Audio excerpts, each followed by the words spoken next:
System active કરી દેવામાં આવી છે। જમ્મુ એરપોર્ટ પર હુમલો થયો હોવાના સમાચાર મળી રહ્યા છે।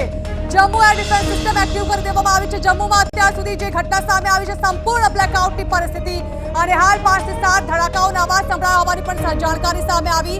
ત્યારે જમ્મુ એરપોર્ટ પર પણ હુમલો કરી દેવામાં આવ્યો હોય તેવી ખબર સામે આવી રહી છે। જમ્મુ એર ડિફેન્સ સિસ્ટમ હાલ એક્ટિવ કરી દેવામાં આવી છે। તસવીરો લગાતાર અમે આપને બતાવી રહ્યા છે। એક તરફ જે બ્લેકઆઉટ કરી દેવામાં આવી રહ્યું છે, લોકોનું કહેવું છે કે એક લાલ કલરની રોશની તેમને જોઈ હતી, એ કોઈ મિસાઇલ હોય તે પ્રકારના એંધાણ વર્તાઈ રહ્યા હતા, તે પણ અમે આપને ટીવી સ્ક્રીન પર બતાવી રહ્યા છે। બે અલગ અલગ તસવીરો, એક તસવીરમાં આપ જોઈ રહ્યા છો જમ્મુમાં સંપૂર્ણ બ્લેકઆઉટ, બીજી તસવીરમાં આપ જોઈ રહ્યા છો જે લાલ કલરની રોશનીના લોકો વર્ણન કરી રહ્યા હતા, તે લાલ કલરની રોશની તસવીરો જે છે તે સામે આવી રહી છે। આ અટેક જે છે તે જમ્મુ એરપોર્ટ પર કરાયો હોવાનું સામે આવી રહ્યું છે। તો સાથે જ ખબર સામે આવી રહી છે, જમ્મુમાં રોકેટથી કરવામાં આવે છે હુમલો। પાકિસ્તાન જે છે તે પોતાની નાપાક હરકતથી બાજ નથી આવી રહ્યું। હાલ જમ્મુમાં રોકેટથી હુમલો કરાયો હોવાનું સામે આવી રહ્યું છે। એક તરફ જ્યાં જમ્મુમાં એર ડિફેન્સ સિસ્ટમ એક્ટિવ કરવામાં આવી છે, બીજી તરફ જમ્મુના રહીશો છે તેઓનું લગાતાર કહેવું હતું કે કેટલાક વિસ્ફોટોના અવાજ પણ આવી રહ્યા હતા અને આ વિસ્ફોટોના અવાજ જે છે તે જમ્મુ એરપોર્ટ પરથી આવ્યા હોવાનું સામે આવી રહ્યું છે। હાલ જમ્મુ કાશ્મીર અને પંજાબમાં હાઈ એલર્ટ આપવામાં આવી દીધું છે અને સાથે જ લોકોને ઘરમાં જ રહેવામાં આવે તેવી સૂચના પણ આપી દેવામાં આવી છે। જમ્મુમાં હાલ રોકેટથી હુમલો કરાયો હોવાનું સામે આવી રહ્યું છે। જમ્મુ એરપોર્ટ પર કરવામાં આવ્યો છે આ હુમલો અને તેને પગલે હાલ લગાતાર અહીં ઇમરજન્સી સાયરનનો અવાજ સંભળાવી રહ્યો છે। લોકો કંઈ સમજી નહોતી શક્યા કે આખરે અહીં થઈ શું રહ્યું છે। સંવાદદાતા સાથે પણ અમે વાત કરી, જેમાં તેમના દ્વારા જણાવવામાં આવી રહ્યું હતું કે અહીં સંપૂર્ણ બ્લેકઆઉટ કરી દેવામાં આવ્યું અને ત્યારબાદ અહીં લગાતાર ધડાકાઓના અવાજ સંભળાવ્યા અને ધડાકાઓના અવાજ બાદ જે ખબર સામે આવી રહી છે તેમાં જમ્મુ એરપોર્ટને રોકેટ વડે નિશાન બનાવવામાં આવ્યું હોવાનું સામે આવી રહ્યું છે, પરંતુ અત્યાર સુધી કોઈ અપડેટ જમ્મુ એરપોર્ટ પરથી સામે નથી આવી।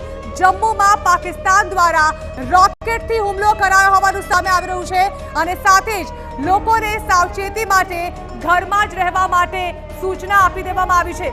હાલ જમ્મુમાં પરિસ્થિતિ જે છે તે ઇમરજન્સીની જોવા મળી રહી છે અને તેને પગલે લોકોને ખાસ સૂચના આપવામાં આવી છે કે લોકો કામ વગર પોતાના ઘરની બહાર ન નીકળે। આ તરફ બ્લેકઆઉટની પરિસ્થિતિ અને આ લગાતાર તસવીરો આપ જોઈ રહ્યા છો, જે રોકેટથી હુમલો કરવામાં આવ્યો હતો તેની પણ રેડ કલરની રોશની જે છે તે ટીવી સ્ક્રીન પર આપ જોઈ રહ્યા છો। અહીંથી જમ્મુના રહીશોને કંઈક અજુગતું થયું હોવાનું લાગી રહ્યું હતું અને આખરે પાકિસ્તાન દ્વારા રોકેટથી હુમલો કરાયો હોવાનું સામે આવી રહ્યું છે।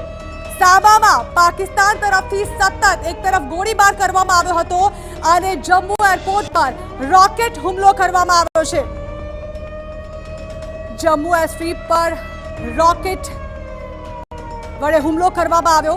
સાબામાં એક તરફ પાકિસ્તાન તરફથી લગાતાર ગોળીબારી કરવામાં આવી રહી હતી, બીજી તરફ જમ્મુના આરએસપુરા વિસ્તારમાં સંપૂર્ણ બ્લેકઆઉટ કરવામાં આવ્યું। આપ જોઈ રહ્યા છો કે કઈ રીતે અહીં લગાતાર સાયરનના અવાજો પણ આવી રહ્યા છે।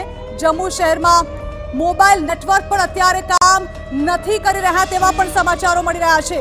હાલ સતવારી કેમ્પ પર હુમલો કરવામાં આવ્યો હોય તે પ્રકારની જાણકારી પણ સામે આવી રહી છે, પરંતુ હજુ પણ આ બાબતે વિસ્તારથી કોઈ જાણકારી સામે નથી આવી રહી। આપ જોઈ રહ્યા છો જમ્મુના આકાશથી ડ્રોનની તસવીરો, કાશ્મીરના કુપવાડામાં ફાયરિંગની ઘટના, એર ડિફેન્સ સિસ્ટમ એક્ટિવ કરી દેવામાં આવી છે। હાલ જમ્મુ એરપોર્ટ પર જે પ્રકારે હુમલો કરવામાં આવ્યો છે, જમ્મુમાં તકેદારીના ભાગરૂપે સંપૂર્ણ બ્લેકઆઉટ કરી દેવામાં આવ્યું છે। જમ્મુ કાશ્મીર અને પંજાબમાં આત્મઘાતી હુમલાનું એલર્ટ આપી દેવામાં આવ્યું છે।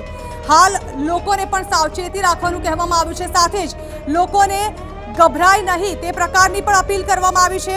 આ પરિસ્થિતિ જે છે તેને પહોંચી વળવા માટે હાલ બ્લેકઆઉટ કરી દેવામાં આવ્યું છે। લગાતાર અમે આપને ડ્રોનની તસવીરો પણ બતાવી રહ્યા છીએ। અહીં એકાએક ઇમરજન્સી સાયરન વાગવાનું શરૂ થઈ ગયું હતું, સાથે જ રાજસ્થાન બોર્ડર પરના પણ તમામ જિલ્લામાં બ્લેકઆઉટ કરી દેવામાં આવ્યા હોવાની ખબર સામે આવી રહી છે। રાજસ્થાન બોર્ડર પર પણ કેટલીક અપડેટ સામે આવી છે, જેમાં અહીં પણ બોર્ડરના તમામ